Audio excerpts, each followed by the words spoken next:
ଷାଠିଏ ବର୍ଷ ହେଲା ଆସୁଛି ଏମିତି ନୀତି କୋଉ ଥର ଦେଖିନଥିଲି।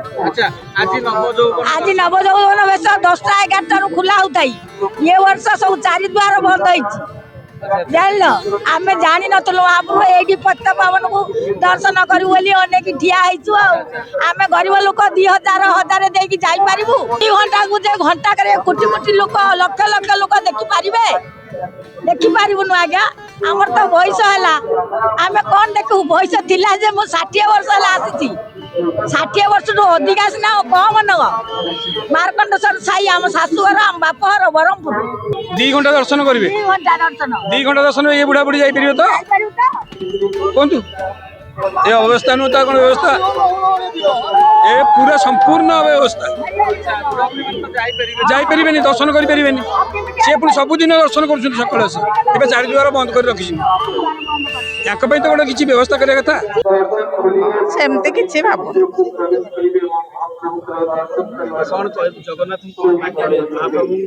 କଣ ତାଙ୍କୁ ମାଗିବୁ? ତାଙ୍କୁ କଣ ବା ଅଜଣା, ଆମେ ତାଙ୍କୁ କଣ ବା ମାଗିବୁ? ଭାବ ବିନୋଦିଆ ଠାକୁର ଆଉ ସେ ଭାବ ଜାଣନ୍ତି, ସେ କଣ ଜାଣିଛନ୍ତି। ଆଜ୍ଞା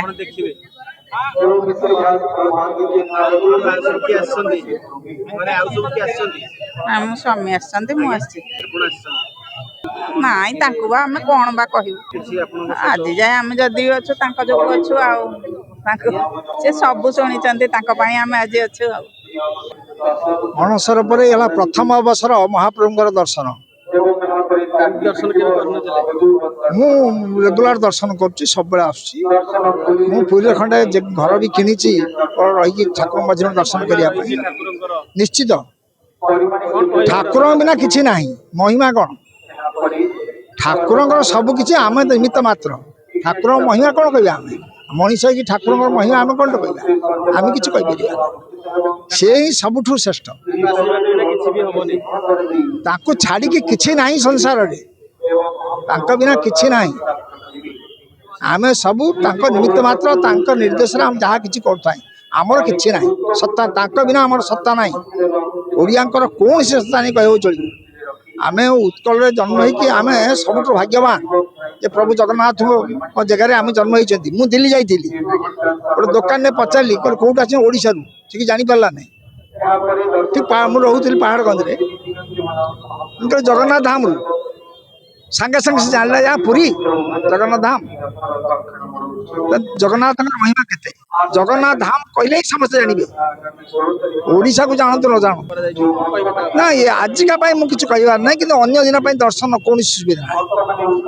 ମୁଁ ପୁରୀରେ ରହୁଥିଲେ ମଧ୍ୟ ଘରେ ଥିଲେ ହିଁ ମୁଁ ଦର୍ଶନ କରିବା ସୁବିଧା ପାଉନି। ରାତି 4ଟାରୁ ଆସିଲେ କହି ବୋଲିକି ସେବାଟେ ଗୋଟେ ଗଳିକି ଯାଇକି ଦର୍ଶନ କରି ହେଉଛି। ଦର୍ଶନ ବ୍ୟବସ୍ଥା ନାହିଁ। ନା ନା, ଆଗରୁ ତ ଆହୁରି ଅସୁବିଧା ଥିଲା। ବର୍ତ୍ତମାନ 4ଟା ଦ୍ୱାରରେ ପଶୁଥିଲେ, ଗୋଟେ ଦ୍ୱାରରେ ପଶୁଥିଲେ। ମହାପ୍ରଭୁ ଶ୍ରୀ ଜଗନ୍ନାଥଙ୍କର ନବଯୌବନ ଦର୍ଶନ। ଆଉ ଗୋଟାଏ ଦିନ ପରେ ରଥକୁ ବିଜେ ହେବେ ପ୍ରଭୁ ଶ୍ରୀ ଜଗନ୍ନାଥ। ଆଜି ପ୍ରଭୁ ଶ୍ରୀ ଜଗନ୍ନାଥଙ୍କର ନବଯୌବନ ଦର୍ଶନରେ ଲକ୍ଷ ଲକ୍ଷ ଭକ୍ତ ତାଙ୍କୁ 2 ଘଣ୍ଟା ପାଇଁ ଦର୍ଶନ କରିବେ। ଇଏ ହେଉଛି ସିଂହଦ୍ୱାର ସମ୍ମୁଖର ଚିତ୍ର। ଆପଣ ଦେଖୁଛନ୍ତି କିଭଳି ଭାବରେ ଭକ୍ତ ଚାହିଁ ରହିଛନ୍ତି। ଯେଉଁ 2 ଘଣ୍ଟା ସମୟ ତାଙ୍କୁ ମିଳିବ, ସେ 2 ଘଣ୍ଟାରେ ପ୍ରଭୁଙ୍କୁ ସେ ଦର୍ଶନ କରିବେ। ଏବଂ ଆଉ ଗୋଟେ ଦିନ ପରେ ମଧ୍ୟ ଆପଣ ଜାଣିଛନ୍ତି ରଥରେ ବିଜୟ କରିବେ ପ୍ରଭୁ ଶ୍ରୀ ଜଗନ୍ନାଥ। କାହିଁ କେତେ ଦୂରରୁ ଚାହିଁ ରହିଛନ୍ତି ଭକ୍ତମାନେ, ଲକ୍ଷ ଲକ୍ଷ ଭକ୍ତମାନେ ଏଇ ଦିନଟାକୁ ଦେଖିବା ପାଇଁ, ସେଇ ଗୋଟାଏ ଦିନକୁ ଦେଖିବା ପାଇଁ, ପ୍ରଭୁ ଶ୍ରୀ ଜଗନ୍ନାଥଙ୍କୁ ଦେଖିବା ପାଇଁ। ତାଙ୍କ ମନରେ କେତେ ଯେ ଆଶା ରହିଛି। ସେ ଜଗନ୍ନାଥଙ୍କୁ ଦେଖିଲେ ଅନେକ କଥା ମଧ୍ୟ କହିବେ, ଅନେକ ତାଙ୍କୁ ମଧ୍ୟ ତାଙ୍କର ନିଜର ଗୁହାରି ଜଣେଇବେ ଏବଂ ତାଙ୍କ ଭିତରେ ଥିବା ଦୁଃଖକୁ ଜଣେଇବେ। ସେଥିପାଇଁ ଭଗବାନ ଗୋଟାଏ ଦିନ ପାଇଁ ବାହାରକୁ ଆସନ୍ତି ଏବଂ ଲକ୍ଷ ଲକ୍ଷ ଭକ୍ତଙ୍କୁ ଦର୍ଶନ ଦିଅନ୍ତି। ଆପଣମାନେ ଦେଖୁଛନ୍ତି ପୁରୀ ସିଂହଦ୍ୱାରର ସମ୍ମୁଖର ଚିତ୍ର। ଆପଣ ଦେଖୁଛନ୍ତି କିଭଳି ଭାବରେ ଭକ୍ତମାନେ ଚାହିଁ ରହିଛନ୍ତି। ଆଜି ନବଯୌବନ ଦର୍ଶନ କରିବେ ପ୍ରଭୁ ଶ୍ରୀ ଜଗନ୍ନାଥଙ୍କର। ଏବଂ ୟା ପୂର୍ବରୁ ଆପଣମାନେ ଜାଣିଥିବେ କି ଯେଉଁଭଳି ଭାବରେ ମହାପ୍ରଭୁ ଶ୍ରୀ ଜଗନ୍ନାଥ ତାଙ୍କର ଦେହ ଯେତେବେଳେ ସ୍ନାନ ଯାତ୍ରାରେ ତାଙ୍କ ଦେହ ଯେତେବେଳେ ଖରାପ ଥିଲା, ଏବେ ତାଙ୍କ ଦେହ ପୁରାପୁରି ସୁସ୍ଥ ଅଛି। ସେ ନେଇ ସେ ବାୟତ ମାନେ ପୁରୀ ରାଜାଙ୍କୁ ସନ୍ଦେଶ ଦେବାକୁ ଯାଇଥିଲେ ଏବଂ ସନ୍ଦେଶ ଦେଇ ଆସିଥିଲେ। ଏବେ ଜଗନ୍ନାଥ ପ୍ରଭୁ ଶ୍ରୀ ଜଗନ୍ନାଥ ପୁରାପୁରି ଭାବରେ ସୁସ୍ଥ ଅଛନ୍ତି ଏବଂ ଘୋଷ ଯାତ୍ରା ପାଇଁ ପ୍ରସ୍ତୁତ ରହିଛନ୍ତି। ଇଏ ହେଉଛି ତାର ତମାମ ଚିତ୍ର ଆପଣ ଦେଖୁଛନ୍ତି। ତ କିଭଳି ଭାବରେ ଭକ୍ତମାନେ ଚାହିଁ ରହିଛନ୍ତି ଯେଉଁ 2 ଘଣ୍ଟା ତାଙ୍କୁ ସମୟ ମିଳିବ ସେ 2 ଘଣ୍ଟାରେ ସିଏ ଜଗନ୍ନାଥଙ୍କର ଯେଉଁ ରହିଛି ଦର୍ଶନ ସେ ଦର୍ଶନ କରିବେ। ଆମ ସାଙ୍ଗରେ ପଣ୍ଡିତ ରହିଛନ୍ତି। ଆଜ୍ଞା ଆଜି ଯେଉଁ ନବ ଯୌବନ ଦର୍ଶନ ରହିଛି ସେ ଭକ୍ତମାନଙ୍କୁ 2 ଘଣ୍ଟା ପାଇଁ ଛଡ଼ାଯିବ। 2 ଘଣ୍ଟା କି 1.5 ଘଣ୍ଟା ଯାହା ଯେତିକି ସମୟ। ଭଗବାନ ଏବେ ବର୍ତ୍ତମାନ କୋଉ ଅବସ୍ଥାରେ ଅଛନ୍ତି? ବର୍ତ୍ତମାନ 4 ଦିନ ପ୍ରତିଦିନ ବିଜୟ ହେବେ 10 ଅବତାର ମୂର୍ତ୍ତି। ଯୋଉ 15 ଦିନ ଯାହାକୁ ଦର୍ଶନ କରିଦେବେ, ଯୋଉମାନେ 15 ଦିନ ଦର୍ଶନ କରୁଥିଲେ ଅଣସର ଦିଅଙ୍କୁ 10 ଅବତାର ଠାକୁରଙ୍କୁ, ସେମାନେ ଯିବେ ମହାପ୍ରଭୁ ବିଜୟ ହେବେ ଭଣ୍ଡାରକୁ। ବିଜୟ ସରିଲେ ତାପରେ ପଟି ଖୋଲା ହବ। ଯୋଉ 15 ଦିନ ମହାପ୍ରଭୁ ସାମ୍ନାରେ ବନ୍ଧା ହେଇଥିଲା ସେ ଖୋଲା ହେଲେ ମହାପ୍ରଭୁଙ୍କ ଦର୍ଶନ ଆରମ୍ଭ। ପଟି ଖୋଲା ହବ। ଯେଉଁମାନେ ମହାପ୍ରଭୁ ଅନଶନରେ ଥିଲେ 15 ଦିନ ଯେଉଁମାନେ ଦର୍ଶନ କରୁଥିଲେ ସେମାନେ ଆଉ ଦର୍ଶନ ହେଇଗଲେ। ସେମାନେ ଏଥର ଓରିଜିନାଲ ଠାକୁରଙ୍କୁ ଦର୍ଶନ କରିବେ। ଆଉ ଚଳତି ପ୍ରତିମାକୁ ଦର୍ଶନ କରିପାରିବେନି। ଚଳତି ପ୍ରତିମା ମହାଜନ ଘରକୁ ଗଲେ ଏଇ ଦର୍ଶନ କରିବେ। ମନ୍ଦିର ଭିତରେ ମହାଜନ ଘର ଅଛି, ସେଇଟା ଭିତରେ ସେବାୟତ ନିଯୁଗ। ତା ଭିତରେ 10 ଅବତାର ମୂର୍ତ୍ତି ମହାପ୍ରଭୁଙ୍କର ଚଳତି ପ୍ରତିମା ମାନେ ସବୁ ସେଇ ଠାକୁର ସେଇଠି ସବୁ ଅଛନ୍ତି। ସବୁ ସେମାନେ ସେଇଠିକି ବିଜୟ ହେଇଯିବେ। ବିଜୟ ହେଇସାରିଲେ ମା ଓରିଜିନାଲ ଜଗନ୍ନାଥ ଠାକୁର ସୁଭଦ୍ରା ଯାହାକୁ ଦେଖିବା କଥା 15 ଦିନ ଦେଖିନଥିଲ ତାକୁ ଦେଖିବ। ଏବେ ଯୋଉ ଖଡି ପ୍ରସାଦ କଥା କୁହାଯାଉଛି ମହାପ୍ରଭୁ ଭେଷ ହଉଛନ୍ତି, ୟା ବିଷୟରେ କଣ କହିବାକୁ ଚାହିଁବେ? ମହାପ୍ରଭୁ ଶରୀରରେ ଲାଗିଲେ ମହାପ୍ରଭୁ ବାହାରିବେ। ଖଳି ଲାଗିଲା ତାପରେ ମହାପ୍ରଭୁ ଥିଲା ପରେ ସବୁ ଲାଗିଲା। ମହାପ୍ରଭୁ ତ ବାହାରକୁ ବାହାରିବେ ଧୁମ୍ ଧୁମ୍ ଯୋଉ ଆବାଜ, ସେ କାଠ ଉପରେ କୌଣସି ପ୍ରେସର ପଡ଼ିବନି। ଯୋଉ ମହାପ୍ରଭୁ ଯୋଉ କାଠରେ ତିଆରି ହେଇଛନ୍ତି ନିମ୍ବ କାଠରେ, ଚନ୍ଦନ କାଠରେ, ସେଇଟା ବର୍ଷ ବର୍ଷ ସଂଖ୍ୟା ରହିବ। କିନ୍ତୁ ପ୍ରତ୍ୟେକ ବର୍ଷ ଘଟ ପରିବର୍ତ୍ତନ ହଉନି। ଏ ଜିନିଷଟାକୁ ସୁରକ୍ଷିତ କରିବା ପାଇଁ ମହାପ୍ରଭୁଙ୍କ ଦେହରେ ସବୁ ଲାଗି ହୁଏ। ଛେନାପଟା ଲାଗି, ଖଳି ଲାଗି, ସବୁ ମହାପ୍ରଭୁଙ୍କ ଚନ୍ଦନ ଲାଗି, ଏସବୁ ମହାପ୍ରଭୁ ଦେହରେ ହେଲେ ଏସବୁ ସୁସ୍ଥ ହେଇକି ରହିବ।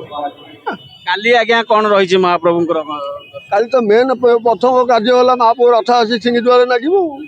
ସିଂହଦ୍ୱାର ଲାଗିଲେ ପରଦିନ ମହାପ୍ରଭୁ ଯେ ଯିବେ ସେ ଗୁଣ୍ଡିଚା ଯାତ୍ରାରେ। ନିଶ୍ଚିତ ଭାବରେ ଶୁଣୁଥିଲେ ଆମ ସହିତ ପଣ୍ଡିତ ଥିଲେ, କହୁଥିଲେ କି କାଲି ହେଉଛି ମହାପ୍ରଭୁ ନିଶ୍ଚିତ ଭାବରେ ମହାପ୍ରଭୁଙ୍କ ରଥ ସିଂହଦ୍ୱାରରେ ପହଞ୍ଚିବ ଏବଂ ମହାପ୍ରଭୁ ବିଜୟ କରିବେ ଏବଂ ପହର ଦିନ ବିଜୟ କରିବେ। ଇଏ ତମାମ ସୂଚନା ମଧ୍ୟ ଦେଉଥିଲେ। ଆଉ ଦେଖୁଛନ୍ତି ଆମ ସହିତ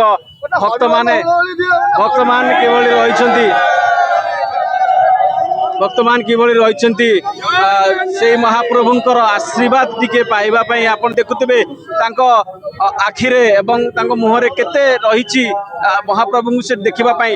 ଆଜ୍ଞା କୋଉଠୁ ଆସିଛନ୍ତି?